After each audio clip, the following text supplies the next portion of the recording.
spent so long thinking I had to fight this by myself. But I can stand here today because y'all stood with me. Because you stood with me. We got you. Always. That's right, man. I ain't alone anymore. No, you're not.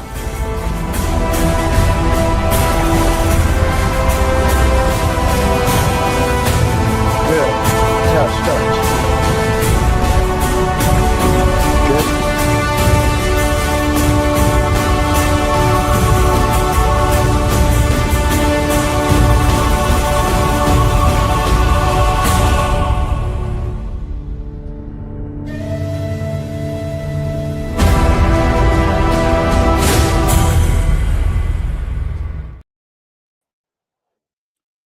Good evening and welcome to this week's episode of the Hearts of Men. We're your host for this evening's conversation. My name is Dwayne Dwyer, about a mindset coach, and I am joined right now by my brother, Mr. Garfield Martin, the Uncle Junior, also known as a consistency coach. How you doing, brother? I'm doing well, man. Doing well. You know, enjoying the heat because I don't have to be in it. So He enjoying. He throwing shade. He throwing shade. No, I get it. no shade, man. But bro, I mean, you said you was out there in it this week, man, and you know, I was sitting on my my comfy cool couch, you know, this afternoon, and I was like, man, I stepped outside for a little bit, and I was out there, and I was like, man, I do not miss them days of being out there in that heat. You know what I'm saying? You know, we did it. We did that Iraq thing. You know, I remember the days. I don't miss it. It wasn't that bad. It was only a couple of days. It could have been worse. I don't spend the night out there no more, so stuff like that. Oh. For just so that everybody know, we will be joined here pretty soon by brother Twami Gaddy. He was running a little behind, but he will be here. So I just want to make sure I put that out there. That said, as always, it is good to be here on Friday evening, being able to share in conversations with my brothers. And not just that, to be able to share in conversation with the live chat and social media. So again, we want to make sure that we appreciate you. Make sure that you know that you are appreciated.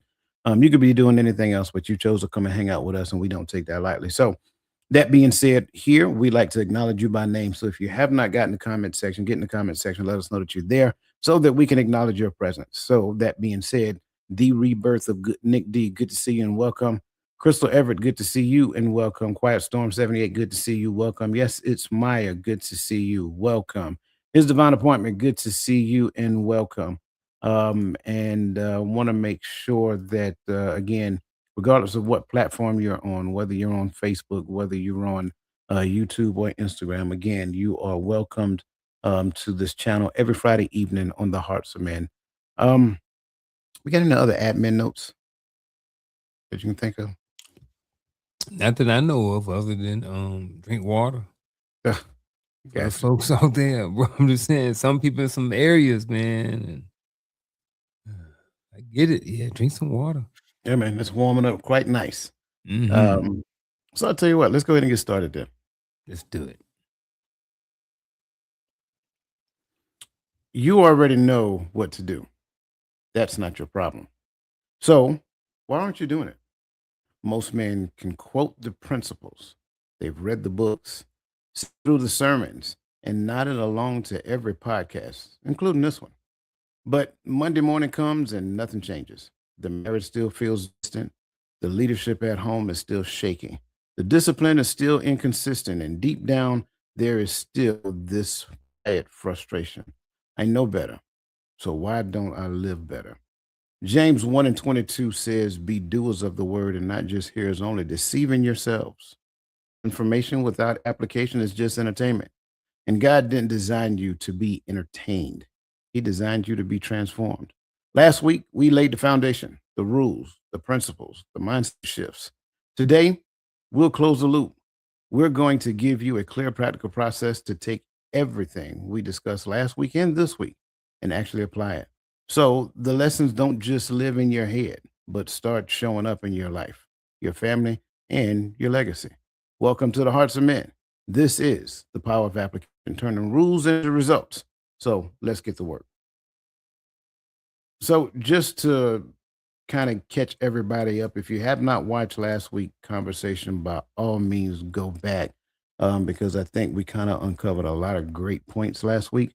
But for the sake of conversation, what we're going to do is we're going to do a real quick rehash just to kind of bring everybody up to speed because I really want people to kind of grasp what we're talking about here. So, the first talking point we talked about last week was the consciousness crisis. Why most men, the consciousness crisis, why most men are unconsciously stuck. Um, there we go. Why most men are unconsciously stuck. And that being said, this is important because most men operate at a victim consciousness level, characterized by blame, shame, guilt, and apathy. They're unconsciously breaking all three of the rules that we shared with you guys last week, and we're going to go over them again this week. Um, that being said, they haven't awakened to their purpose. Now, I don't want to just limit this piece to just men because trust me, part of woman includes the word man. So it's not just men 100%. It is anybody who has not recognized a few things that we talked about. And the number one thing that we talk about, which was rule number one, is all about take full ownership of your life, right? Stop being a victim, start being a creator. So I know somebody out there is like, well, what does it mean to be a victim? And, whatever the case may be. Anytime the reason you give for anything happening in your life goes outside of you, that is an example of being a victim. I don't care what it is. There is no example that anybody can give me that goes outside of that. If the reason is external to you, then that's you being a victim. So you have to take full responsibility of your life. And then rule number two is master your inner world before you conquer the outer world. Now, to somebody who's listening, they're trying to figure out, okay, so what does that really mean? That means it's like saying it this way. It's like, and I had a conversation earlier with the voice of reason. I'm glad I did. It's like buying a house, and it could be the best house in the neighborhood, the best house on the block. It can have all the bells and whistles. It can be open floor concept. It can have, moving this and twirling that and spinning this and vaulted ceilings and chandelier and all of that other great stuff. But at the end of the day, if and when the foundation is messed up, then I'm not buying that house. I don't care what it looks like. I don't care what it, how much over market value for that perceived neighborhood I believe it is. If the foundation is messed up, I'm not buying that house. Well, the same thing applies to people. I don't care how smart you think you are. You can have more degrees than a thermometer. But if the foundation is messed up, I promise you that little bit of smarts you think you got will always be shared from the wrong lens because the foundation is messed up. And I say that because I believe 100% that every brand new revelation that you receive, you got to go back and consider everything else prior to. So if you just take that bit of information at face value at this stage in your life without going back and reassessing some things, you're kind of missing the mark. And then when you get to sharing it, you're going to share it through the wrong lens. And then you're going to be trying to figure out, well, why won't they believe or accept what it is I'm saying? Because when you're saying it, people hear it and it sounds like, some foreign language. And that's ultimately it. So let me pause right there before I move forward. Unc, I said a lot just now. Let me get your feedback or comments. And also, people, you guys in the chat, tell me what you guys think. Especially if you disagree. Make sure you tell me why, though. I'm liking the summary. I'm liking the summary up to this point. I'm liking everything that you covered. Saw, heard a lot about, at least in my opinion, about accountability and the importance of accountability and being able to accept certain things that you can accept and change the things that you can change.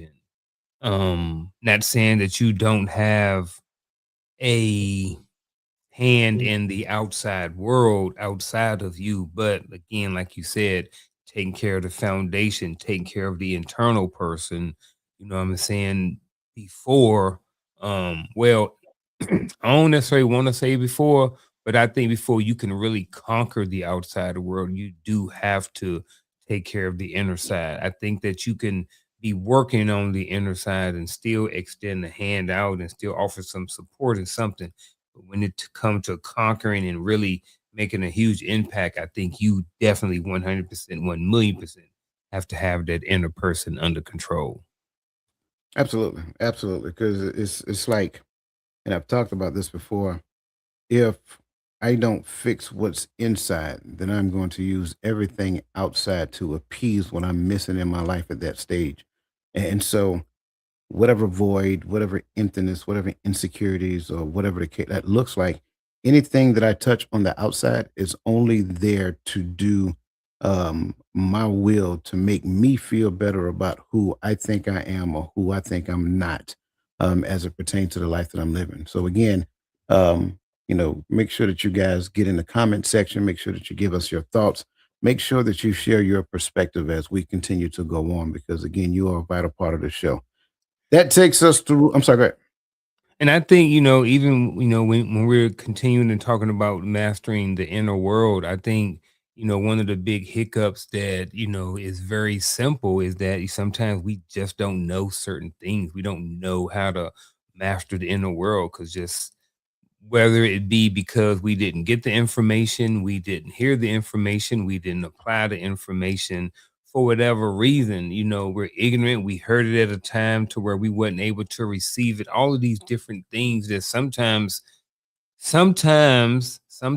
is out of our control. It is Y- what it is, but it's a reason, but still at the same time, it's still our responsibility at the same time. So I'm not taken away from, or I don't want to harp on the things that's out of our control. I just want to say that that is part of the problem, not part of the problem, but part of all of this. And at the same time, that even though that's a reason and those are things that's out of our control, it's still our responsibility to get our inner world and to under control and still to master it. so, yeah, I don't disagree. Let me start Hmm. there. But I wonder how long, in your opinion, how Hmm. long could I use it as an excuse? I didn't know. Somebody didn't teach me. I don't have the tools. My family wasn't like. How long can I use that as an excuse? Man, I don't know. I think it shouldn't be too long into adulthood, honestly. But at the same time, I still see a lot of people who still struggle with it at our age. So I don't really know when that time should be. In my opinion, I think it should be pretty early on in life. But then that kind of goes back to just not receiving certain information. I remember a while ago there were some conversations, the other show that I had, and I don't think he'll mind me bringing it up, but talk about Chris, and Chris had talked about, he was raised by a single mother, and there were certain things that he just lacked even as a man in his 40s now because he just didn't have certain things. It wasn't an excuse, but because he didn't get certain things, he didn't have certain things as an adult. You know what I'm saying? And so I don't really know how long it really should take someone. I don't know. I don't know. Again, in my minute mind in this vast world of ours, in this universe, I'm thinking this should be pretty early on in life. Yeah, I don't disagree with you, and I think that question by itself is just rhetorical in nature, right? Mhm. It's a question that's very difficult for one person to answer for Yeah. the swath. But by that same token, I'm agreeing with you. It should not take me a great deal of time to realize, especially if I am getting outside information that is literally telling me some things and telling me the things that I really need to hear in the midst of this life that I'm living in. But I'm kind of rejecting that because I'm trying to hold on to my own little piece of the pie and construct the life the way that I want it to be constructed. Yeah, like no, that doesn't work. So, Don't work. that's yeah, so that's kinda like my thoughts, and I'm agreeing with you. Ideally, you would learn that in your 20s, early 20s, Mhm. whatever the case may be. But in most cases, that didn't happen. I know it didn't happen that way for me, right? Mhm. It took me a little while, and once I got it, I was like, wow, I get it now. I've been living life all the way up to this point through the lens of being a victim. It's always the man trying to hold me down. It's always because of this. This didn't happen because XYZ, whatever the case may be. Um, and then one day, and I can't tell you exactly what day that was. One day, it's like I drew a line in the sand. It's like no more excuses. Either either I obtain it, and if I obtain it, it's because of the work that has happened in me and through me. Or if I didn't obtain it, hey, I didn't work hard enough, and what I need to learn from it. Um, so it was just me owning it. Yes, go ahead. It's almost like we grow up hearing the answers. It's almost like we grow up hearing the answers to the test. Like, it's his fault, it's the man's fault, it's because I can't do this. It's like, okay, well, it's like these are all the answers. These are all the reasons why I can't. Right? So if we know all of the reasons, seems like we have the answer. So it seems like the pathway through the test should be, in theory, a little bit easier. Mm. But I don't If know. But if the reasons don't make you take responsibility for your life, then, what good are those reasons? Like, Yeah. to me, I think that kind of like exacerbate a problem that already exists, Yeah. right? Especially if the senior person that's still in my life, when I go back to that person Mhm. is still making excuses for the reason why something didn't happen for me, right? Well, your Yeah. dad wasn't here, so, I don't have any, you need to talk to your dad about that because of XYZ. Well, I mean, I'm talking to you right now. Yep. Right? And I'm not asking you about him, but you're pointing me to him. So anyway, Mhm. I think a lot of that exists. Yeah. And I know you mentioned Chris earlier. To that young man's credit, I will say that I've seen, not only just based upon the conversations he's had with me from back then all the way up to this point, he has literally drew the line in the sand and like really taken ownership of his life. So if Chris, if you're listening, bro, shout out to you Yep. and keep doing the good work that you're doing. Right. Um, that said, chat, comments. I got a question. What are some of the excuses that you were given in your life? What are some of the reasons that may have front loaded potential failures, right? Or shortcomings, I say it that way. I'm gonna call them failures. What are some of the excuses that you were gifted that may have front loaded potential failures? And I would add too, I want you to think about it. And is it possible because you were already pre-programmed with the excuse for something failing because of the potentiality of looking at somebody else doing a particular thing that they have not even done yet? Could that be possible? That that was part of the reason why the relationship didn't work, or or struggled or whatever. Like, case in point, if I am told that, and talking about me as a man, all women are self-centered. If I'm told that, could that not put a lens on my face to where now I'm looking at women and I'm looking for the self-centeredness in them? So I'm just kind of curious at your comments in the chat section. Um, Can I answer that? yeah, go ahead, man.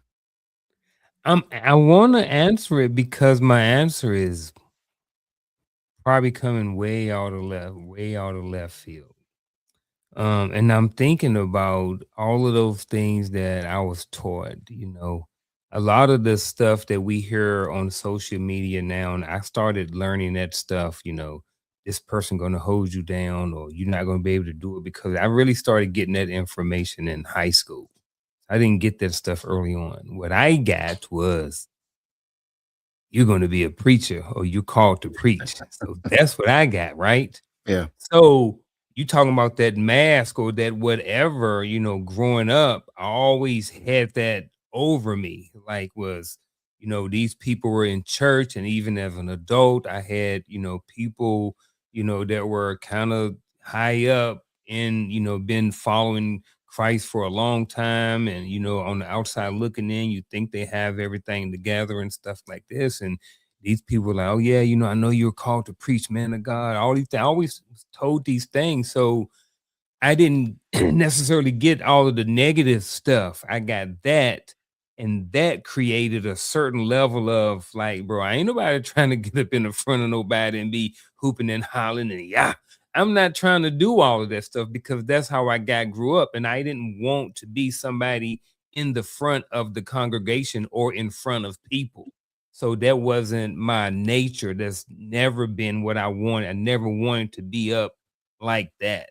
So I did a lot of running from church and God and different things like that because I'm just like, well, if his will, then it's going to happen anyway. And I didn't want that to happen. So I'm just like, nah, bro, I ain't trying to have you do that to me. So I spent a lot of my life running only to grow up and understand that that was not saying that they were wrong, but it wasn't that wasn't my calling. You know what I'm saying? That's what they may have thought at the time is what I was supposed to do. And maybe even through this podcast, in some sense, I may am delivering some sort of something to be able to help and support somebody. So I Sure. still may be fulfilling that anyway, but it just may look maybe packaged differently. But again, long story said all of that to say that's kind of how I answered it is that that's what was on me, and it's spent a lot of my life running from certain things like that. So I wonder, as I'm waiting on some of the people in the comment section to kind of, you know, put some of the comments that they were gifted in their younger years, which may have kind of put a lens of potential failure over their eyes. Um, do you believe that based upon that projection, that prophecy, if you will, of who you were supposed to be, do you believe that kind of made you fearful of doing the thing? I'm just kind of curious. Yeah, it made me fearful. It made me like not want to go to church because, I understood, if nothing else, that God's will is going to be done regardless. But at the same time, I thought that if I went to church, it was more likely that it was going to happen. So I stayed away from church, stayed away from people in the church, just didn't want to have anything to do with it because I was believing what man had told me was going to be the prophecy for my life instead of going out and seeking it for myself. Yeah, that's a very interesting take, and I'm glad you were brave enough to share that. I also believe the other side happens as well. That little Johnny wants so much to please his mama that little Johnny thrusts himself into it, and Mm. unfortunately, it becomes a job and not necessarily a calling because he is thinking he is fulfilling the prophecy of mom or dad. And I think that's Mhm. a very dangerous game, a very dangerous game to play and a very slippery slope to be in. And so I greatly appreciate that. And I'm going to talk a little bit about that in our upcoming webinar. So if you guys have not got your ticket to the webinar yet, make sure that you scan that QR code that's about to pop up on the screen and get your ticket to this upcoming webinar on July 11th. You are not called to grow your ministry. And I'm going to have a special gift for those who actually come to that webinar because I think it's going to be good. So have an expectation during that webinar, not only to receive what is going to be taught, which I've already started working on and I'm excited about it, but you're going to receive something else as well. Because one of the things I try to do is over deliver, and over delivering to me is a way of showing people that they're valued. Um, for me, it was twofold. I remember there was a time that I was in high school. I think I was like a freshman in high school, and I had this girlfriend, and she was older than me.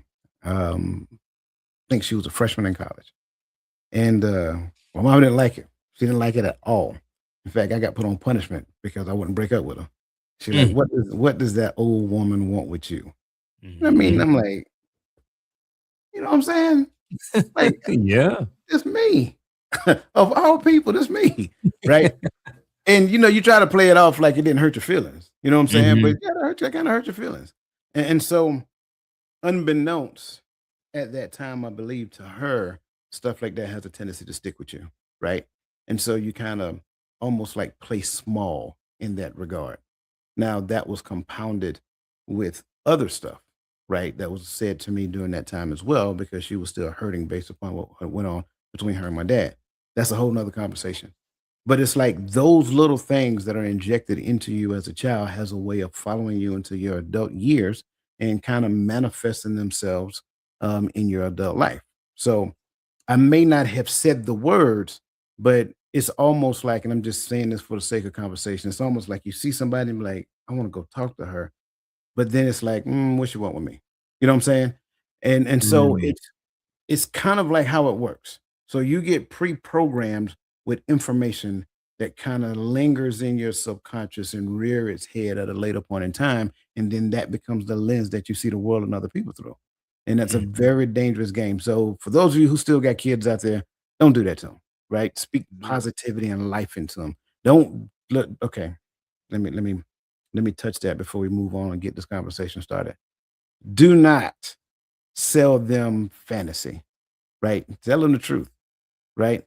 If little Johnny 5'6" and his daddy 5'7" and his mama 5'4", Johnny ain't going to the NBA. Let's be real. You know what I'm saying? I'm just keeping it real. So some things we just got to be honest with our kids with, and just say, hey, you need to get in the books because chances of you going to being an extra Shaquille O'Neal just ain't gonna happen. Um, but be pot. Spud was what 5'8". Little Johnny wasn't gonna make it to 5'8" because his mama 5'4" and his daddy 5'7", Mhm. so he ain't gonna make 5'8". But, Yeah.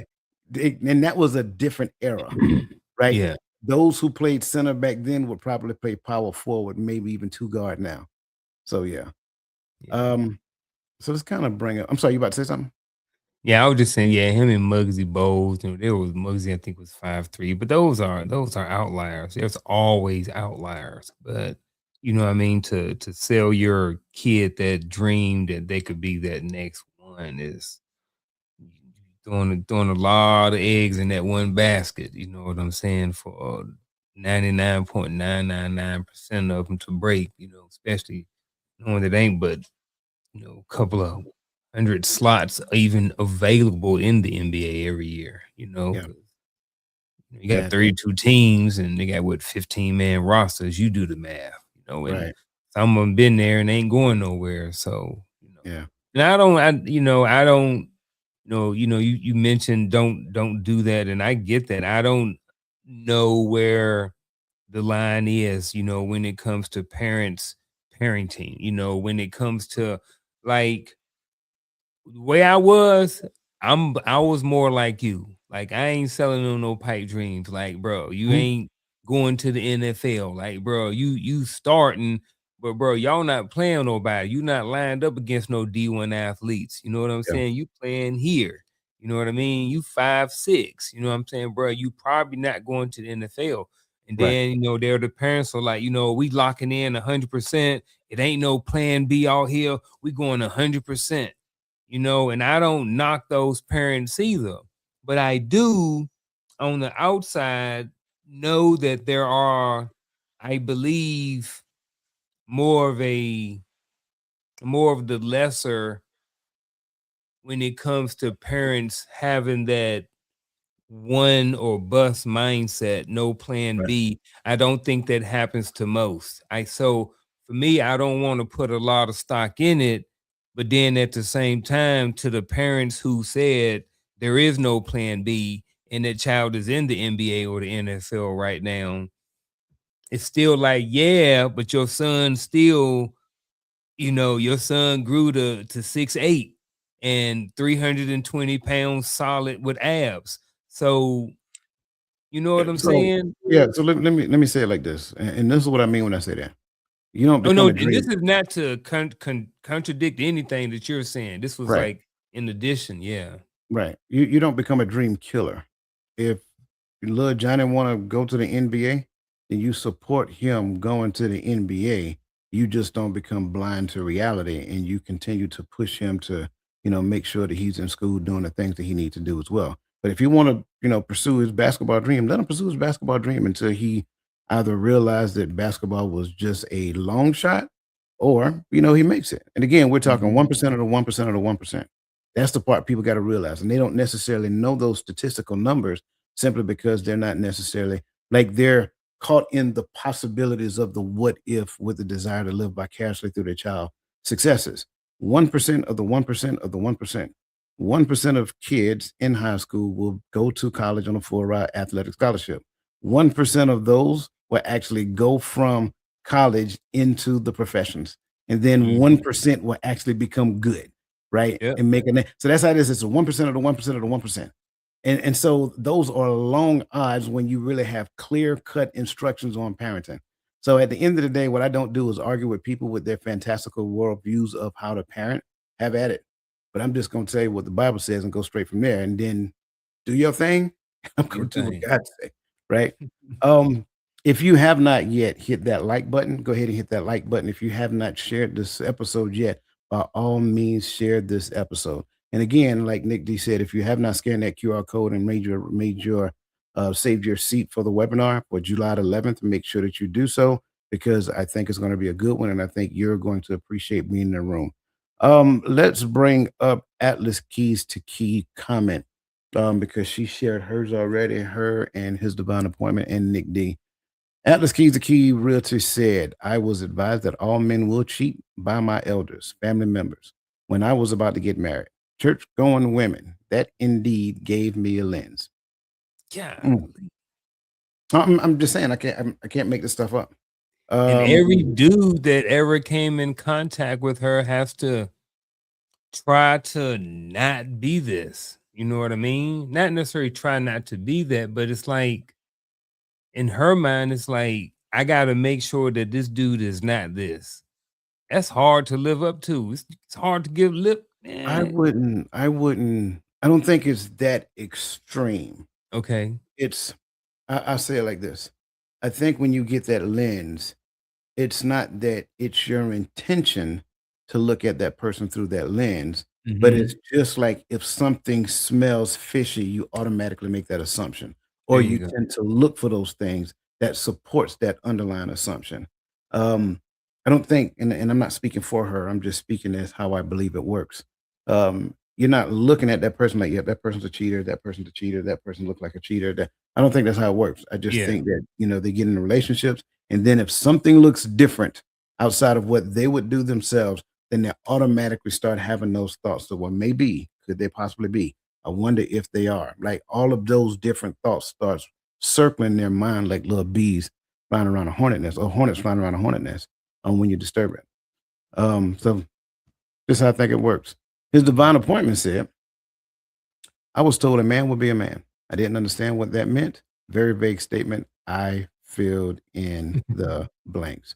I'm like the fact that she said that last statement because the Mhm. thing that you do not understand, you will fill in the blanks. So thank you for sharing that. The rebirth of Nick D said, I was taught that you get a pass for doing what could be considered the wrong thing with the right outcome as long as I had good intentions. Man, that is such a good statement. Um, mathematical equations will always prevail. I say it again. Mathematical equations will always prevail. You got to have the right intentions and the right behavior to get the right outcome. If I have the right intentions and the bad behavior, it is a bad outcome. I don't care what it looks like. Mhm. Because at the end of the day, what I am teaching you, unbeknownst to you, is that it does not matter what the behavior looks like as long as the intent was good.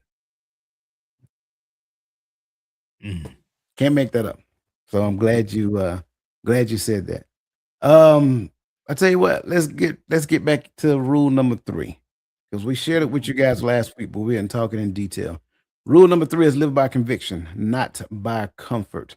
Principles over feelings every single time. Now, I get it. Somebody just cringed in their boots when they heard me say every single time. Part of what I'm talking about right there. The fact that you cringed by me saying that is exactly what I'm talking about. So I want to ask this question, Garfield. I want you to Mm. kind of think about it real quick.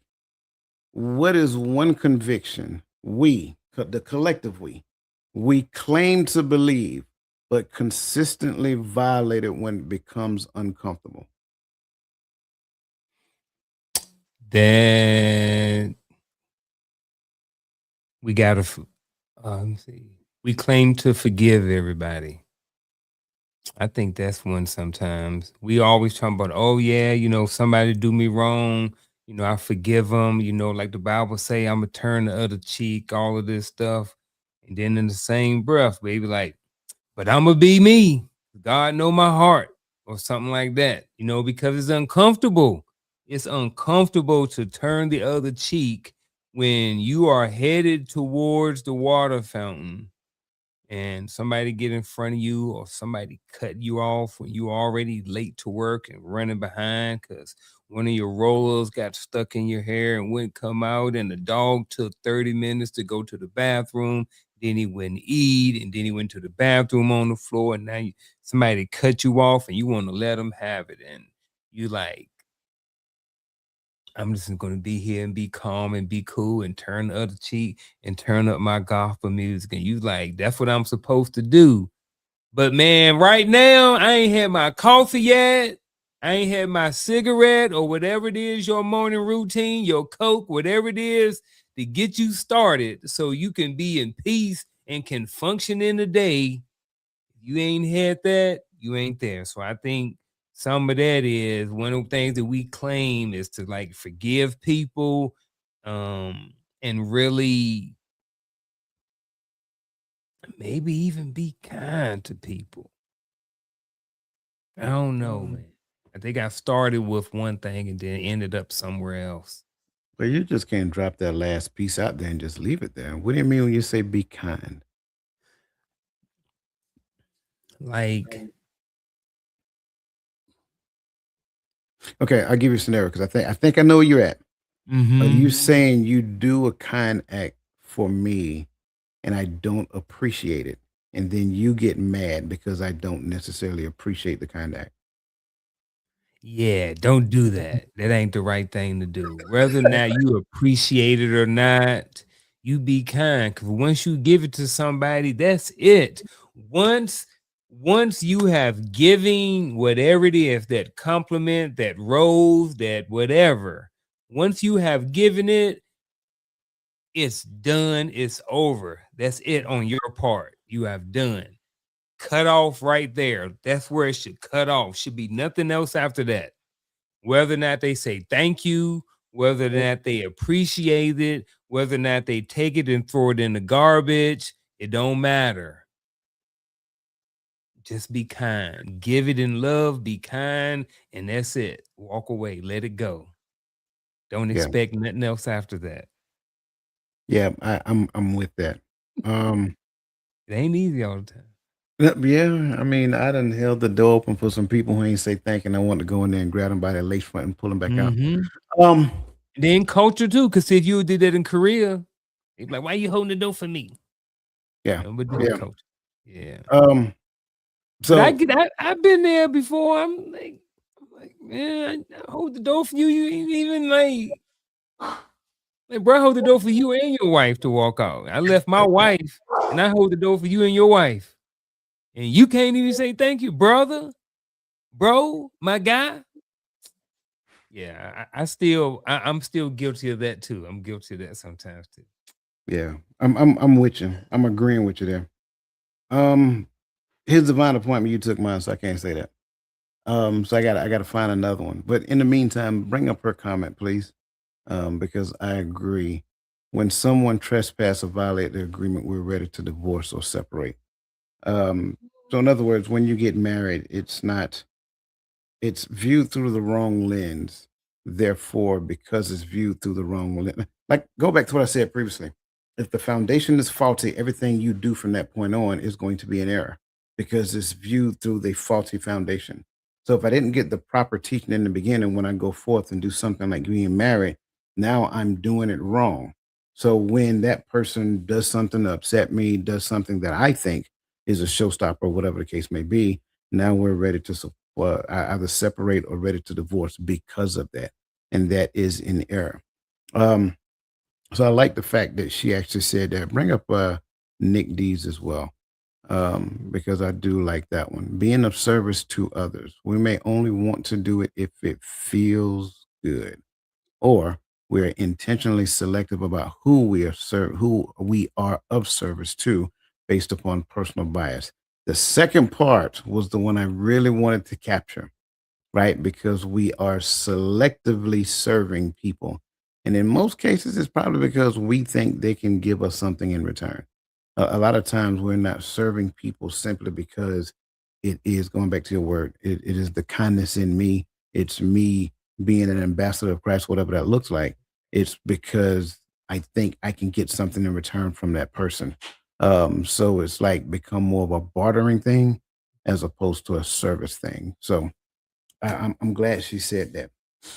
Um, I guess that means I got to go a different route. And so, one conviction, and I guess it's going to be very similar to something you heard previously, the conviction of commitment, right? And I'm not just talking specifically in a marriage. It is a marriage, a friendship, a job, or whatever that looks like. Sometimes we're not necessarily taught the skill of stick wittedness. And so, no, you're good. Yeah, we're not necessarily taught the skill of stick wittedness. So as long as I'm feeling good while doing this thing, I would do this thing as long as it's serving me. Well, if I'm doing this thing because it's serving me, I am doing it for the wrong reason. So going back to what I think it was Nick D who mentioned the serving others, we serve others not because it feels good. We serve others because it's right. We serve others because that's what we're called to do. And so if how I feel becomes the sticking point behind it, now it's not a commitment. I'm not committed to that thing or the individuals in that thing. I'm committed to myself and I'm using them to make me feel good while doing it. It is a very difficult thing to digest because everything in the world is telling you just the opposite. I get it. I understand. And again, it's hard hearing that, especially if my foundation is faulty. Because when the world says to love yourself, well, yeah, that falls in line with what I'm thinking. But even that's wrong. It's not that it's not that you got to love yourself first to love someone else. I should become the reflection of love for the sake of others. So that's ultimately how that works. So I'm loving all of this so far. What's up, bro? Good to see you. It's good to see y'all, brothers. I apologize for the tardiness. Yes, sir. I got you. I got you. I got you. So, so I don't mean to throw you into the fire as soon as you get here, but we're gonna throw you in the fire as soon as you get here. We just answered the question: what is one conviction we claim to believe, but consistently violate when it becomes uncomfortable? Now, let me tell you the ones that were already said. Marriage was already said. Commitment, other than marriage, like committing to other stuff. And Garfield said kindness. He said two. You said kindness, and what was the second one? Yeah, the second one was kindness. The first one was oh, I forgot now. It'll come back to me. It was on tip of my tongue. Man, yeah, that is a fire. That's a fire. We claim to believe, and not like that you said. To be forgiving, to forgive people. Man, I was about to work my way to forgiveness. I was taking a smooth walk to it too.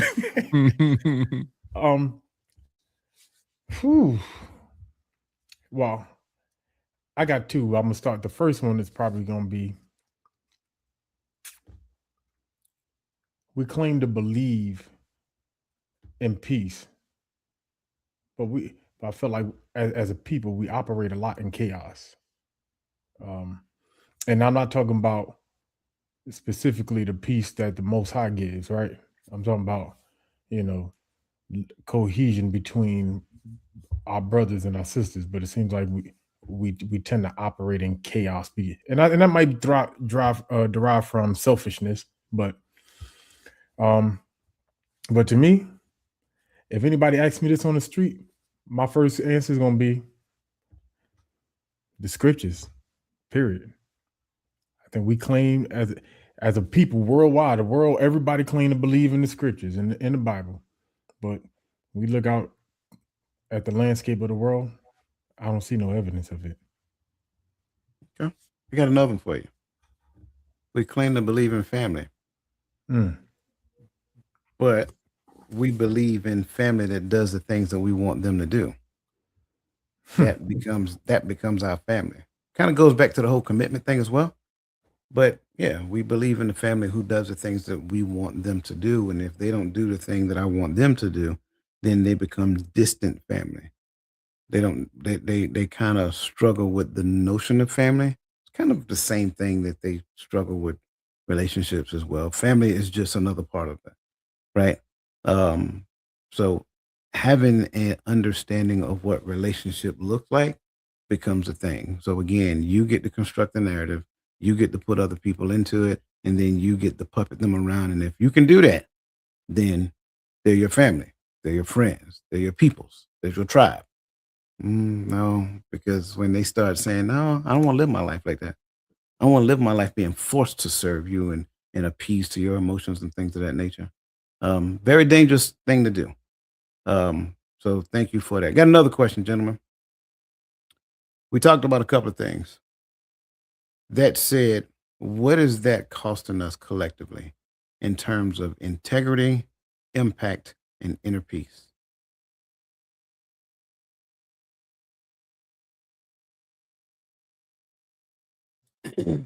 I think anytime you look at community or you look at any organization and you have people not pulling their weight or not having all the information or whatever the negativity may be, not pulling their weight, let's say that, I think that you're going to have an issue and it affects everybody. If we have 5 brothers here on the show every Friday night, and then there's homework to do A, B, and C, because whatever A, B, and C is required for the show to be effective. Where if the people don't go back, if 1 or 2 people are not doing what they're supposed to do, then it affects everybody. You know what I'm saying? And then people learn sometimes from other people's behaviors and stuff like this. I guess I'm not necessarily talking about that anymore. I'm more talking about just in generalities when it comes to people collectively, is that when it comes to integrity, impact, and inner peace and all these different things like that, when you are programmed to learn or to know or to be a certain type of way, then I think it affects all of this stuff. As you look at people who, maybe their parents, grew up in whatever type of way and they were exposed to robbing people. Their dad may have ran numbers and robbed people. So, maybe growing up with a certain level of integrity for them, even as an adult, they may not necessarily have that because of certain ways they were brought up or different things like that. So I think I may be getting a little bit off topic. So I'm going to put a pin in there, and I'm probably going to end up swinging back around to this once I hear a little bit more about what you brothers have to say on it. Oh man, I think I think you was in there. What is it costing us? When we talk about integrity, first, I think with that one, I would say everything. I went back, I know what I know integrity to mean, but I went back to look at the definition just to read it, right? Because break down what are we losing. And the one definition that jumped out to me was a state of being whole and undivided. Well, the things that we hold on to structurally as a collective always seems to be divided. So where's the integrity in that? And I know we think of integrity specifically as, oh, he's an honest man, but the integrity of the structure of us as a people is compromised. The church is divided, not just by denomination, but also by race and culture. Right. Also by gender, because you got some churches that are divided because they believe women should be pastors and others believe that they shouldn't. And ain't nobody saying let's sit down and see what the scriptures say. All right. But then when we continue on and we talk about impact, it's having an impact, but the cost again is great. Right? Because the type of impact that we're having is not. This is the reason why we look at every generation. The Gen X looked at us millennials. I love my Gen X. Gen X ain't never bothered me because my siblings are Gen X. I grew up with them, right? But the boomers looked at us, right, and they used to tell us, "Oh, this is a lost generation," blah blah blah. When they still considered us Gen X, that's what they told us. Gen X is a lost generation, and blah blah blah, and all of that stuff. It turned away from God, and then we looking at the younger millennials, and I gotta say younger because I'm still considering myself in between y'all two. But look at the millennials and saying the same thing, and then we're looking at Gen Z, and the millennials are saying the same thing about Gen. Maybe because the impact that we're having off of the way that we're doing this thing is dragging us into the opposite direction in which we claiming to strive for, and that's hurting us. And then when you say inner peace, when you got division and you got chaos, and you're and the world is being impacted negatively, you don't have. It's crazy. It's a wonder to me how fast the mental health world grew just from the 90s to now, because mental health, for some reason, though that it's growing as far as an industry, but as a people, it seems like we are more and more in need of help as we go along, as time go along. And that one I can't even say generational, because I even know some old folks that's begging for help, that needing help. Life is hitting them. Stuff is it's a rough world that we live in. I'll say it like that, and I'm gonna close that. Yeah, life definitely be life. Garfield was about to say something because you leaned in. I thought you had that look in your face. Man, I was gonna lean in a couple times, but I'm just it's more of counter arguments than more so keeping the conversation progressing forward. So I'll just, keep it rolling. Okay. All right. I get it. I mean, and I'm glad you went and pulled down the definition of integrity. And that was the main reason why I started this conversation off talking about a house that has a cracked foundation. Because a house with a cracked foundation, now that kind of compromises the integrity of the structure of the house. So if your foundation isn't laid properly, then, again, I don't care how nice the house is. It's something is going to happen. And like I said, that is the same thing as it pertains to human beings. So when you don't have a properly laid foundation, then everything is in chaos, like Gaddy said previously. So now, instead of being more proactive when it comes down to the life that you're leading, you're actually more reactive. You're responding to this fire. You're responding to this little small brush. You're responding to this spin up. You're responding to this. You're constantly in response mode. And that by itself puts you at a heightened sense of alert. That heightened sense of alert puts you in kind of like a more anxious mode. And I like the fact that you mentioned about the healthcare industry, because that's exactly how it works. So if I never allow you to lay the listen to what I just said.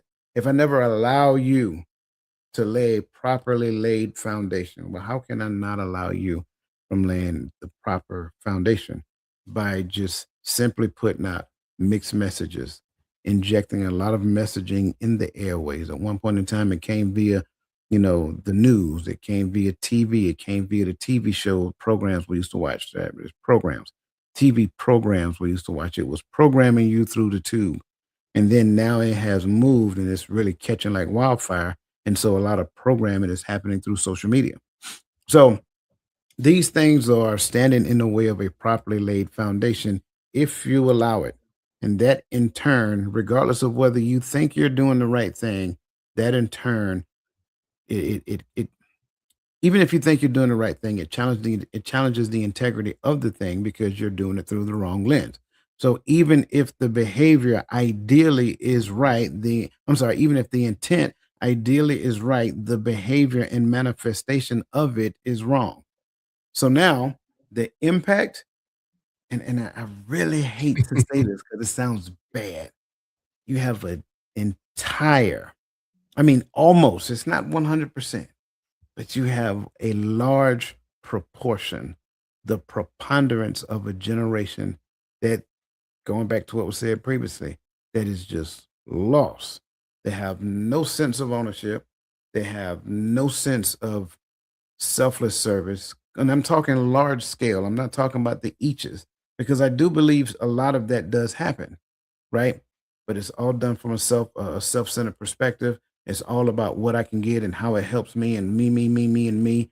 And then there is no unity. There is no, well, I hate for this to rhyme. There's no unity, there's no community, and then ultimately there is no prolonging. So now what does that really mean? That means as the senior citizens get older, what ends up happening is that they're not confident of what's going to happen in their life because of what the younger generation is either doing and or saying. But they were, and I'm just being honest, they were part of that information that passed down, some of that teaching that came down. Then our generation continued it, whether we did not do the same thing that they did and we decided we wanted to go to polar opposite. Again, faulty foundation, faulty teaching. And that's how it works. And so on a large scale, I think it puts us at a handicap. What is your counter? Man, nothing, man. I can't deny any of that. I kind of like where both of y'all went with this question. Definitely added a little bit more to what I was saying. So yeah, definitely. Yeah, I like that. Yeah. That said, again, if you have not hit the like button yet, go ahead and hit that like button. And again, like you've seen, you might want to share this because we're getting after it. Go ahead, Garfield. Yes. So, and I guess this goes down to when we looking at community and we're talking about collecting us collectively.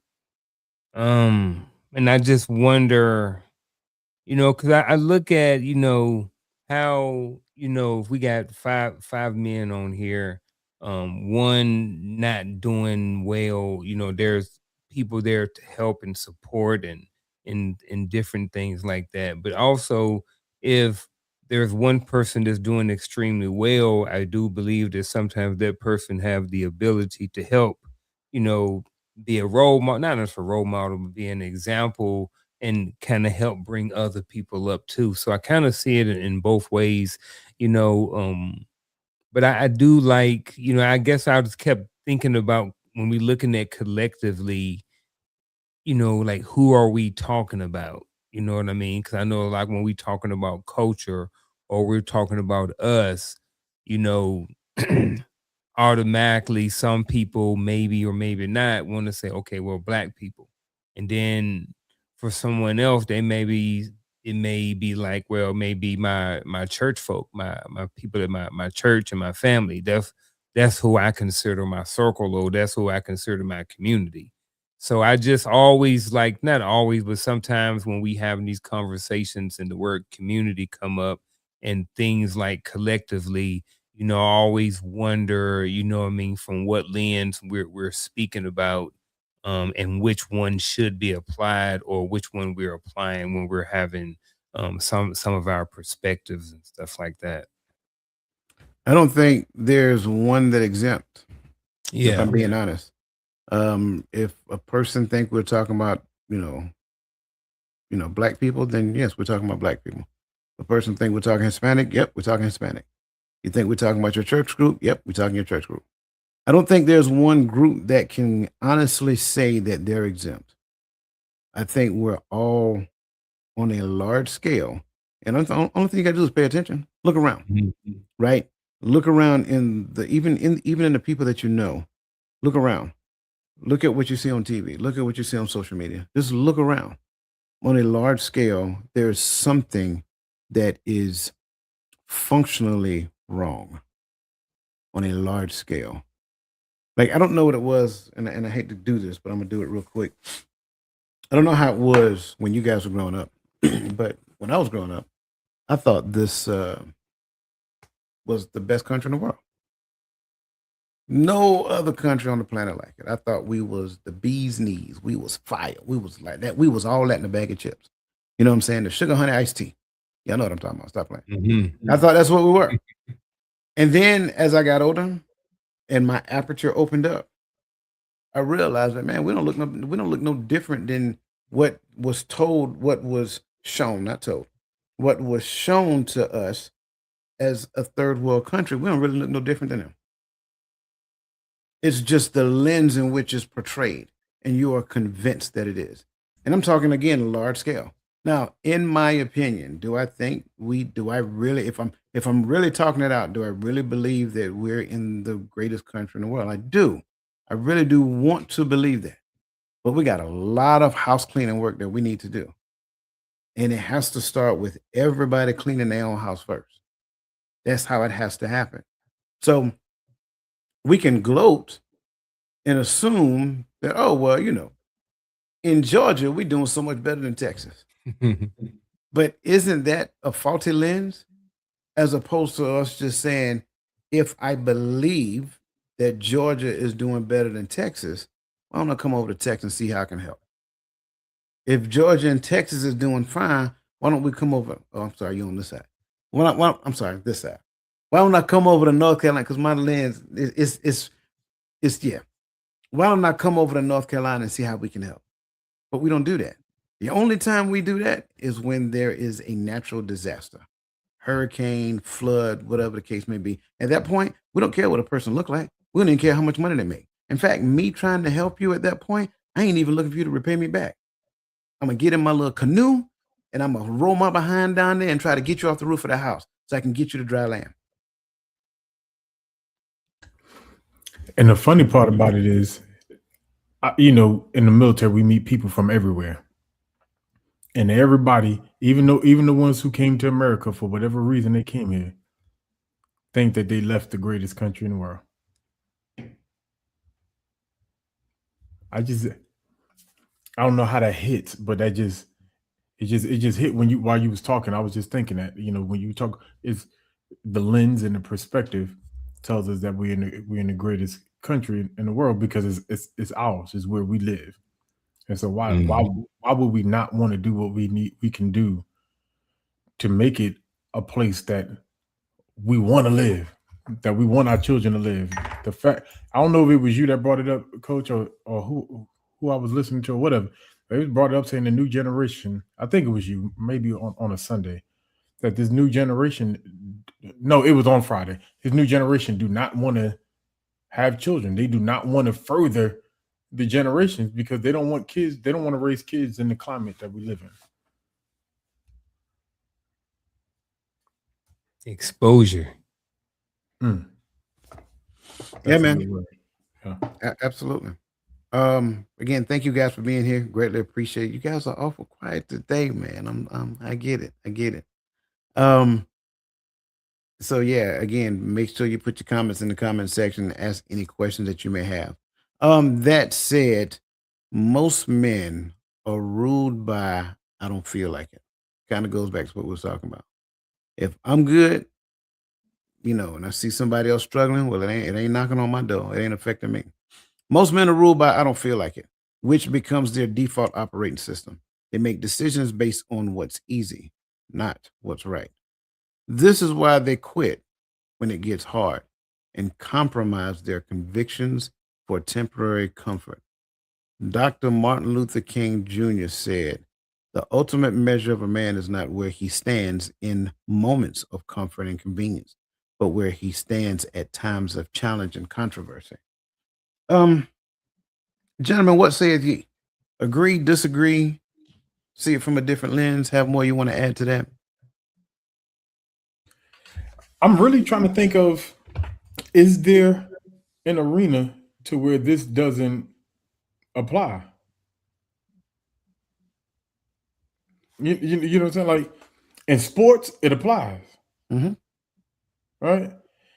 Listen. I love my Knicks. You know, I love my Knicks, right? Not just because we in the finals, but every time that we seem like we're against adversity, we find a way to pull ourselves to doing something good. And I think like when we talk about not where he stands in the moment of convenience, right? And I'm just using it because the game just happened and is in my head, right? But when Wimby was sitting there looking at, I'm in your head, I'm in your, and talking all this junk, it's cool because you on your way on a big run and you ended up by 29 points. It's easy to talk junk, but And still lost. but got quiet as the game got close. I ain't hear nothing else from him when he only scored 15 more points the whole game, and from the first quarter to the end of the game, and didn't say nothing else. But like as you say, like that was a moment to write his legacy. When we came back and we put their backs against the wall, they were supposed to punch back and prove greatness, right? Like that was the measure of who is this guy. And I think no matter what avenue of life we talk about, those moments are what defines you. It's cool to lead when everybody's doing the right thing, but what does leadership look like when people start challenging you? What does leadership look like when when the people you lead in hits hard times and have hardships? When it gets uncomfortable. One of the things that was uncomfortable becoming a leader in the army was the idea that I was going to have to stand in front of somebody and call a command, right? But not that I didn't know how to do it, but to be in front of people, it gets uncomfortable. Can you get uncomfortable and then perform? I agree. I don't want to take anything away from it. If anything, I would probably add a little bit more to it. The ultimate, I like the word ultimate, but then sometimes I don't. I don't know if the ultimate measure of a man is this, or if it's just could just take out the word ultimate and just say a measure of a man. But I like the ultimate measure for this conversation. But I think one of the things, and it may be implied here, but one thing that may be missing out of this for me is some sort of action behind it. It talks about but where he stands, and if I'm looking at where I'm standing at, that's just, when there's controversy, or when there's moments of comfort or convenience, and or versus when there's challenge and controversy, what's my mindset, what's my thought process, where do I stand at ideology with whatever it may be. But at the same time, what's the action behind your stance? And maybe that's implied in this, but if it's not implied, then I would like to just add in some action behind. It's not enough to just stand for something. But what is your actions? Yes, we stand for wanting to help and support men. Our action behind it is Friday nights, this is where we're at. So I just would like to, if anything, I would just add some action again, only if it's not implied in this statement, and I'm just not seeing it. Okay. All right. I can agree with that. I'm gonna keep pressing. 92% of people who set New Year's resolutions, Garfield, you'll like this one. Set New Year's resolutions fail to achieve them, primarily due to lack of discipline and emotional decision making. It's coming out of the University of Scranton research. On average, the average person makes 35,000 decisions per day. And decision fatigue leads to poor choices driven by comfort rather than conviction. Cornell University study. Men with clearly defined core values are 3 times more likely to report a high life satisfaction and career success. Let that set in for a second. Men with clearly defined core values, the foundation, are 3 times more likely to report high life success and career success. I think all of these things should be screaming something loud, especially if you're still raising kids, right? That foundation that is laid has to be a good, it has to be laid in the right thing. It has to be the right foundation. It can't just be this fly by night thing that says do this, do that, gentle parenting this, gentle parenting that, whatever the case may be. Your gentle parenting, that's your business. Ain't got to do with that. Right. But again, it cannot be wishy washy because you're setting that child up for failure. And if it's a boy child, he's going to struggle as a man. Trust me when I tell you. So that said, I told you we was going to give you some rules, some practice on how to put it into practice. So we're skipping the next question. We're going to jump into embodying the 3 rules. How to use awareness to become the man you're meant to be. The law of consciousness states you cannot change what you're not aware of, and you cannot sustain what your consciousness level cannot support. The first one I think everybody knows. You cannot change what you're not aware of. I think that kind of goes without saying because that's the point of where you shut things down. Either you accept it or you don't accept it, right? Once someone makes you aware of it. But here is the piece where the foundation matters. You cannot sustain what your consciousness level cannot support. Why is that? Because you don't have the infrastructure. Without the infrastructure, you're putting on the facade. So it's a lot of adults that need to go back and rework the foundation in order for this to be a thing.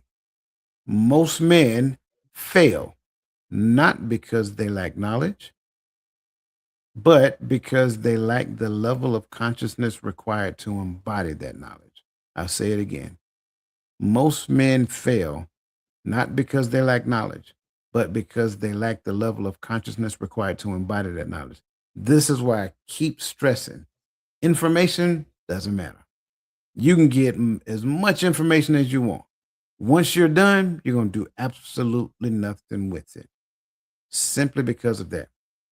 Mastering these 3 rules require a consciousness shift from victim to creator, from external to internal mastery, from comfort to conviction. Now, gentlemen, I got a question that I want to throw at you guys real quick. In your opinion, what is the so what of all of that statement for men? If you could come up with a so what statement for, let's just say, 17, 18-year-old Tawami Gadd is out there listening. 17, 18-year-old Garfield Martin is out there listening. 17, 18-year-old Dwayne Dwyer is out there listening. What is the so what of all of this information you just heard?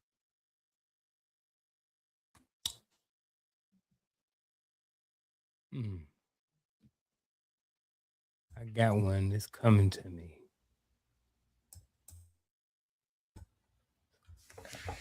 Man.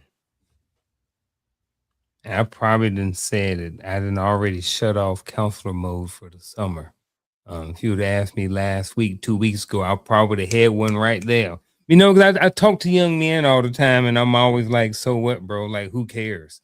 You know, he's like, I don't like my teacher. I'm just like, so what? He's like, hey, can you change my teacher? Man, my teacher we ain't vibing. Like, bro, so what? You need civics to graduate high school. So it's like, in my opinion, what is the so what? It's so many things. If I could come up with one, it would be, and it would probably go back to the feeling. I don't feel like doing whatever. So what? That's if I'm answering it the way I'm thinking you're asking, that's what mine would be. If I had a statement to go along with it, it would be, anytime someone has a thought of a guy, young men, I don't feel like this. It will be so what? I don't know if I'm on it or not. If I'm not, let me know and I'll take another stab at it. I'm good. Yeah. Let's let it play out. Let that guy to go and I'll come back. Yeah, let it play out. Yeah. It's crazy. So I like where you went, but for me, so what is the statement? Because like we said previously, life be lifing, right? Things happen. And we speaking as men, right? We brothers, right? We talking as men. What has ever happened in our lives as men that allowed us to abandon taking care of business? For me, I could say it's nothing. No matter what, everything that has happened I might have been able to take a pause to go take care of something else. I might have been able to, to take a breather, to catch my breath. But life stands right in our face. And as men, you still got to take care of what you got to take care of. Don't nobody want, like, and let me not even say as men, as adults, really, right? Because I don't like my job. I say, you know why? So what? So what? Find another one or continue to go. Because guess what? Them bills still gotta get paid, whether you like that boss or not. Whether you like flipping burgers or not, you still gotta pay that bill. All right. When I think about about the concept, just of everything that we're saying, like there's nothing that I can think of that exempts us from being adults first and being men. All right. It's good that we have brothers that we can call, but these things are in addition to life, because I know I got to get up in the morning in spite of everything going on. That's why I need to call Dwayne and vent. That's why I need to call Garfield and talk about some stuff and get some advice. It's because I know I got to get up and go back tomorrow. I don't get the luxury to say, you know what, I'm not going in. I got to. And so when even in the context of everything that you said, the so what to me is the statement. It is the statement, and it's not to say don't have feelings and don't get over it. No, it's okay. When I look at so what, I think of, well, what you going to do about it? So then what? All right. Like Garfield said, I don't like my teacher. So then what you gonna do about it? Right? Because maybe the reason why you don't vibe with your teacher because you're trying to catch a vibe and not be a student.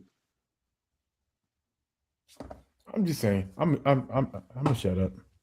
No, you're good. I don't disagree with that. I see it differently. Not that what you're saying is wrong, what you guys are saying is wrong, but only because I see it differently. I think the so what of that statement for men is that I don't care who you are. I don't care where you are in your life. You have a responsibility to look in the mirror. Look in the mirror and do an honest assessment of your life. Because this is what I know. The issue that I believe, and I kind of talked about it previously, is that if calamity isn't knocking at your door, you don't believe it's your problem. That's part of the problem. If Gaddy picked up the phone and made that phone call because he needs to vent, I need to be willing to provide space for that young man to vent and listen to the heart of that young man. Not say, "Hey, dog, hey, man, I know you got some stuff in your mind right now, bro. But I'm about to, I'm gonna have to holler at you a little later." What's the likelihood of him ever calling me back when he is in that space in that time of need? I'm gonna be honest with you. As much as we try, men are pretty prideful, right? It's just a thing. It kind of comes along with the territory. Even though we try to move out of the space of pride, if I ever need, I used to say this all the time. I'm not a needy person, but if I ever need you and you fail, you don't ever have to worry about me needing you again. I will rid you of that responsibility. I guarantee it. I still believe that to this day. I hate to say it that way. So now, because of that, I can't say because calamity is not knocking on my door, I don't have, no, I need to create the capacity. It's just like the Bible says. The Bible says that we are supposed to gather resources so that we can help our brother in need, not so that I can go out here and buy this super large car and this super large house and flaunt and wear all these name brand stuff and pay $300, $400 on a pair of shoes, which is just downright ridiculous in my opinion. And that's why I say it that way, my opinion. I can't tell you what to do with your money. But yet, you'll see a person in your neighborhood, lights get cut off or whatever the case may be, and you won't even lift a finger to help. But you wearing your Jordans though. They look real good. Put them Jordans in that window and see if it light up for you. So I think every man, I don't care who you are, you have a responsibility to look in the mirror. What is, and I hate to say it this way, but I need to say it this way. How though I view my social responsibility as it pertains to this thing called life that I'm living. Because in most cases, I don't believe most of us believe we have a social responsibility. I think we believe we have a personal responsibility. I think we believe we have a family responsibility, but that's generally where it stops at. So every man needs to do an assessment. If I'm not in the position to pull my weight, then I really need to. And I'm not talking about take care of my own personal need. That's called responsibility. You the one that went out there and bought that car and that house and had them kids and other. I'm not taking that from you, but that's your responsibility. Go ahead, Gad, I'm sorry. No, it's just because you said something, man. So, do you think the lack of belief in the social responsibility is the reason why our family responsibility is so mismanaged? Like, we pay the bills, we turn on the lights, we feeding the kids, but the way that we're raising these kids and sending them out into the world, do you think that is a part of not realizing our social responsibility? No. I think the reason why we don't realize our social responsibility because we don't believe with conviction in the one who created us for social responsibility. We perform at that level. We look like we do. We act like we do when people are looking at us. But deep down on a large scale, and again, this isn't everybody, but on a large scale, you don't really care.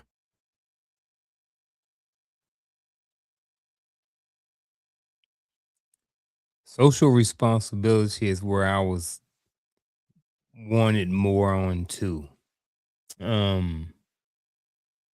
First of all, what does that look like? And because the reason why I asked what does that look like is because, I think it may look different. And I think people have their own interpretation of what that looks like. If you look at if you're looking for fighting for whatever cause, you have some people who foot the money bill. You have some people who will go out on the front lines and picket. You have other people who are educate people, and you have different people have different responsibilities. So, one question is, what does that look like when it comes to the support? And then it was more of a comment on the more something else. It kind of slipped my mind, but it's just like, yes, I get the social responsibility, but who's supposed to teach us and where do we learn the social responsibility? And I get it because sometimes we are taught your social responsibility is to help out in the community, right? And then we get to a certain level, or certain people get a certain amount of money, and then we've been burned over and over and over and over by the so-called community. I don't have a voice in the community. People don't listen to me in the community, but yet you still want me to give I still have some sort of social responsibility to the community. So again, that's why I'm asking, like, what does that social responsibility to the community kind of look like? Because in one sense, someone may say, well, as long as if I'm taking care of me and mine's in this circle, then that's going to contribute to the overall success of the community because now they don't have to worry about what's going on in this circle. Unc got his circle, Coach got his circle, Timothy got his circle. If we got 5 people in the community, 3 of us are good. So you see what I'm saying? So again, what part of the responsibility in the community is ours? I think you partially answered it. That is the Oh, answer. yeah. No. You got to Okay. hear, because everything you said was external. I'm in this community, but I don't have a voice in the community. Well, have something of value to say, and maybe the community will hear your voice. Mm-hmm. See, it's always a different. Every time I look outwardly and say, "Well, these people here and that person there," no, it's never that. It's always here. If I feel like I don't have a voice in the community, maybe the problem is I don't have anything of value to say when I speak in the community. Therefore, they're not listening. So I need to go and look in the mirror and check the value that I'm adding to the community. Therefore, when I speak, I have something of value to say. See, as long as me and mine's is good, that's called responsibility, Mm-hmm. Okay. right? That's all this is. No one is going to give me a pat on the back and hoist me on their shoulder and carry me down the street because I take care of my responsibility. That's what you suppose. That is the lowest level of manhood, in my opinion. You don't get special, recognition for that. Nobody's going to throw a parade for you for taking care of your responsibility. So why do I my end own it? deals? Right. Why do I end it at the ends of my walls and then walk around like stud chicken? You know what I'm saying? That math ain't mathing. And that's kind of like the level of, pardon my French, for those of you who believe this, but that's part of the level of ignorance that I'm talking about. If that is how I see social responsibility, then I do not understand the word social, let alone responsibility, because the primary reason for these walls is so I can have a controlled environment so I can teach. I say that part again. The primary reason for these walls is for me to have a controlled environment to teach. When they leave the walls, they should be teaching from the source of their teacher. So I better be teaching the right thing, or I will get exposed when they get out there and start opening their mouth in the community. Brother Johnson called me, "Hey, D, I need to holler at you real quick. Hey, man, you check what that young man talking about. That young man out here talking about twerking and all that other good stuff. What you teaching up in the house?" All right, you're right. You're right, Brother Johnson. I was looking like, what's that old TV show that used to come on BET in the midnight? Rap. It was. I'm about to say, we're not uncut. I hope you ain't talking. Yeah, that's what I'm talking Yeah, about. uncut. Oh Lord. Yeah. We up in here watching the uncut. For what? What you teaching them? The reason why this is so important, mastering the inner world before attempting to conquer the outer world, because once this is fixed, when I go out, I serve. And I don't serve because I'm looking for their response. I'm serving because it's the right thing to do. And I'll go as another step. It's actually in the codex. It's in your DNA for you to want to serve when you master your inner world. Something happens to you to where just the service alone is enough. You ain't looking for the pat on the back. You ain't looking to be hoisting on anybody's shoulder. You're looking for any of those things. It's just the service alone that is pleasing enough.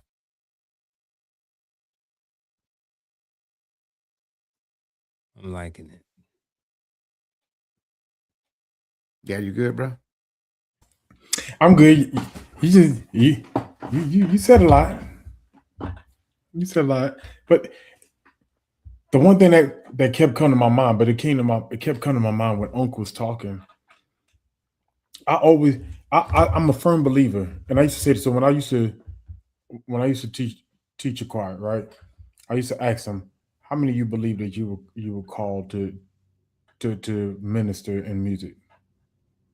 Right? Because not everybody in the choir believes that they're called. If you're called to minister in music, what are you doing to master your craft of music? Mm-hmm. Right? I think one of the things that bothers me about me sometimes when it comes to music is that I've learned I've learned so many different things that I never took the time to master anyone specifically. You know what I'm saying? Like I could play the piano, I could sing, I could play the drums, I could play the bass guitar that's sitting over there.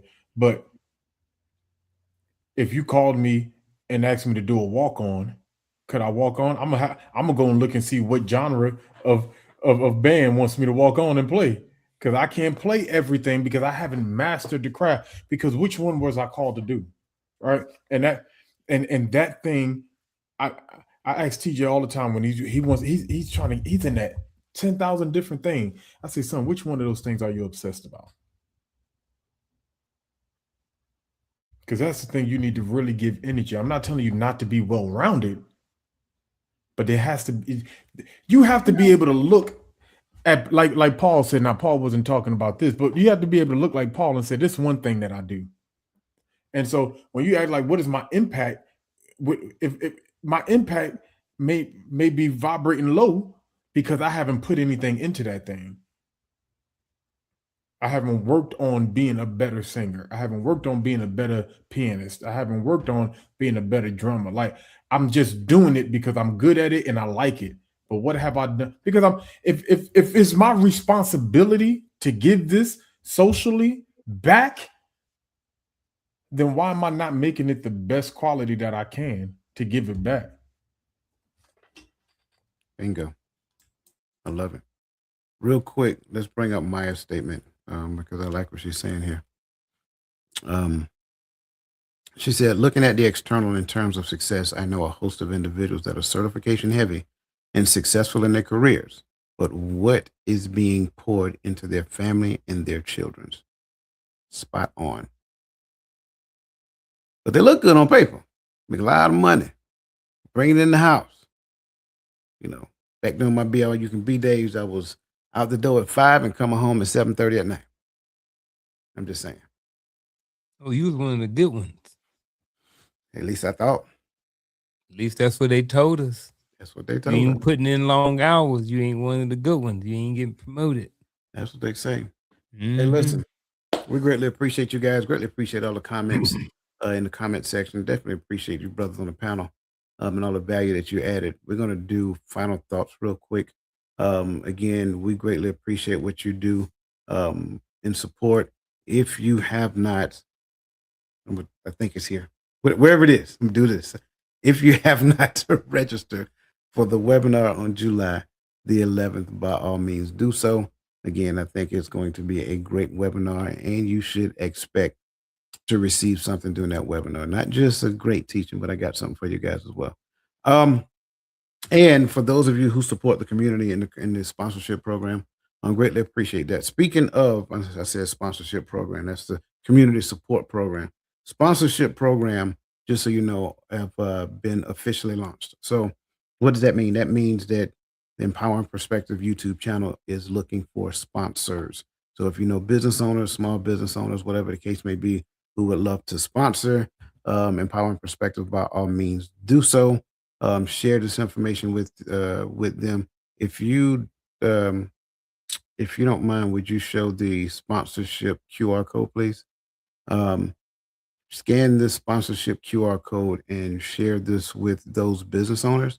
That way, you will have something to present to them, and you're not trying to explain it yourself. So again, if you know of anyone who owns a business, small business, large business, doesn't really matter. No bootleggers though. We don't want no bootleggers. We can't promote those businesses, right? Again, what does that really mean? That means that a segment of the show will belong to that sponsor during that particular show, right? And I have to create a calendar and make sure that I, section off. Depending upon what level of sponsorship they choose to join at, they get more of a recognition. Some of them will get their actual business logo on the thumbnail of the shows.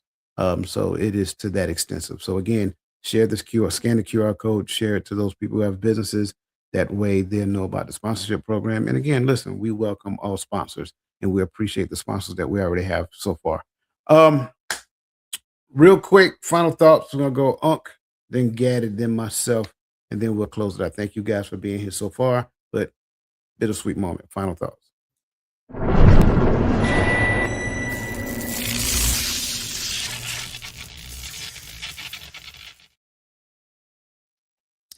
First of all, I would like to say thank everybody for being here the last couple of weeks. This was kind of a continuation of the show we had last week. So if you did not have the pleasure of watching last week's, please go back and watch last week's show. So with that being said, I'm going to say my final thought is I'm going to use everything we talked about last week and this week and kind of combine it, and then just kind of speak on the more so the title. There we go. The title of the show. I'm looking at it right now. I just can't get my words out. So the power of application turning rules into results. So all of the stuff that we got over the last couple of weeks, all of the conversations, all of the questions, all of the monologues, the talking points, the side conversations, the chats, all of those things, everything, a lot of things,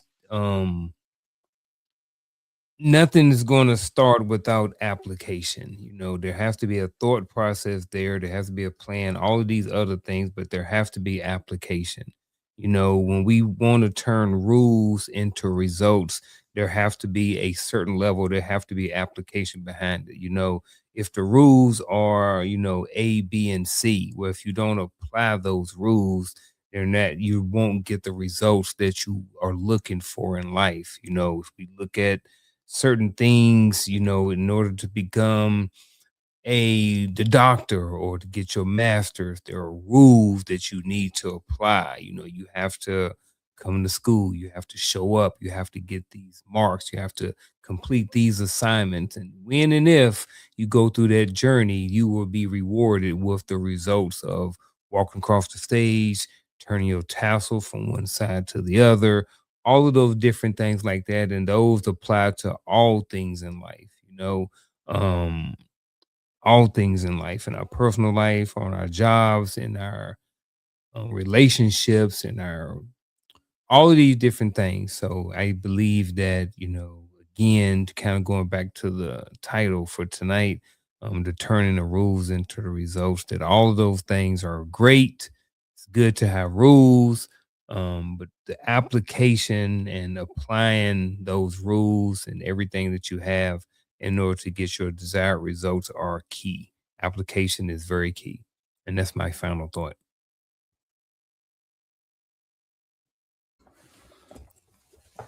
I love this conversation. I'm looking for a scripture that came to my mind, and it's James. I thought Uncle's gonna be a little bit longer. I apologize, but it's James 1, I believe, and he told us to be doers and not hearers only. All right, because in that we deceive ourselves. I love the title, and even going back and looking at last week, like Unc said, and we look at the 3 rules that we go through. The conscious crisis, the full ownership of your life, mastering your inner world before you conquer the outer world. Right, live by conviction, not by comfort. And when I bring this all together and I look at today's topic, the power of application, it leads me right there. Be doers of the word and not hearers only, deceiving yourselves. I think it's gotten so bad that the lack of desire to make the word applicable in our everyday walk has allowed us to believe that we don't have to apply any level of core values in our lives, in any aspect of our lives, any longer. We live in a space, in a time where man just believes I can do what I want and everyone has to accept it because I decided to do it. Not understanding that our actions, our words, our behavior, even raising our children affects the people that are next to us, the people that are around us, and and and everyone that we come in contact with on our daily journey, right? We're affecting people because our attitudes are bad. We're affecting people because we drive crazy. We're affecting people because we in anything, right? I was about to talk about say because I even hygiene, right? That affects everybody, right? And it affects you, it affects your health, but it affects everybody that you're around. Why? Because we make the conscious decision to be selfish in our endeavors. It's a conscious decision. I don't think we just wake up like that, but this is why we get into this space to where success don't seem imminent. It's because we want everything our way. We want to do things the way we see it. But here's the thing: there are blueprints out there. There, I think the thing Coach brought up when it says that men who has clear set goals tend to report higher appreciation and satisfaction in life and career success. I think the reason for that, right, is because those clearly defined core values. Thank you, core values.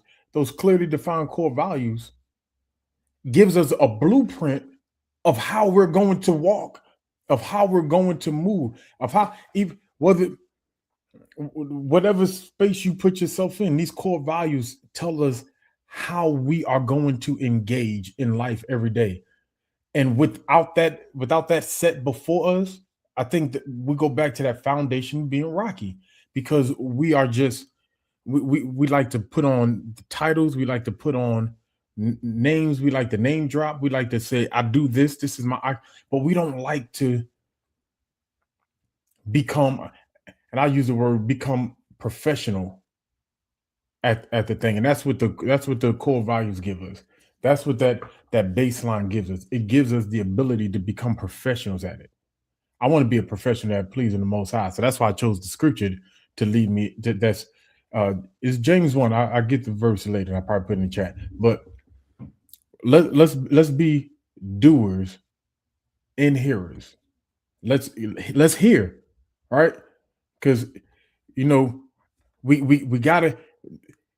It comes. Faith comes by hearing by the word of God. But we have to be doers as well. That's what I got. Yeah, that scripture's James 1:22.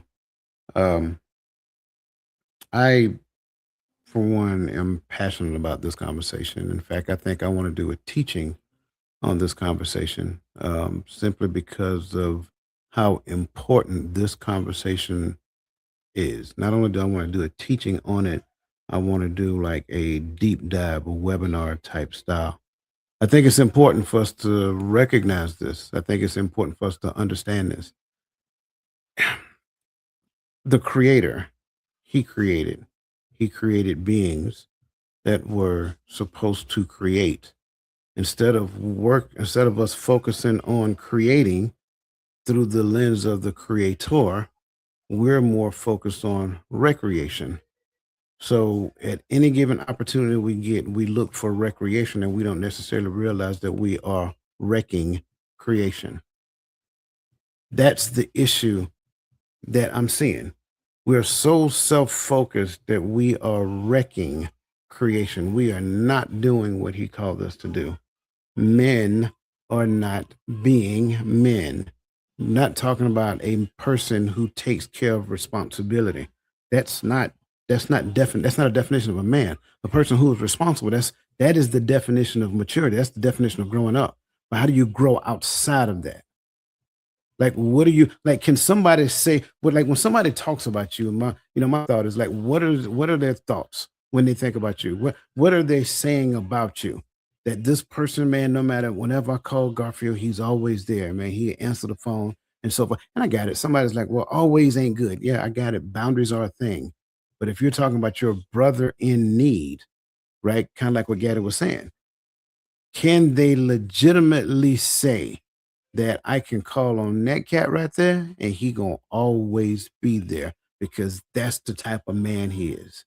See, most of us, again, are so focused on what's going on inside the house that we can't even see what's going on the outside. And what does that really say? But we want to know, where's the community at? When we were younger, it took a community to raise. Where's the village at? The village is in the house because they don't want to come outside. It's hot. That's the concern that I see. So again, like I said, I want to do a deep dive on this. I want us to really unpack this, and I invite any of the fellows that want to come and help me with it. I think this is an important conversation to have. And if 10 men show up, Yeah. So I'm putting it out there right now. Spread it far, deep, and wide. Tell your nephews, your cousins, your daddies, your granddaddies. I don't care how old they are. If 10 men show up, I think we can build something powerful. So that's my final thought. And again, I just think it's just something that we need to pay close attention to. All right. Listen, greatly appreciate you, man. Listen, what's up, AT? Good to see you, man. I ain't seen that brother in a minute. Hey, shout out Adrian Thomas, man. Welcome. That brother used to be here all the time. I know he got busy, but brother, you know you're always welcome to come back. Listen, for you guys out there, we greatly appreciate you. Greatly appreciate your time. Thank you for giving us a few extra minutes tonight, but this is an important conversation.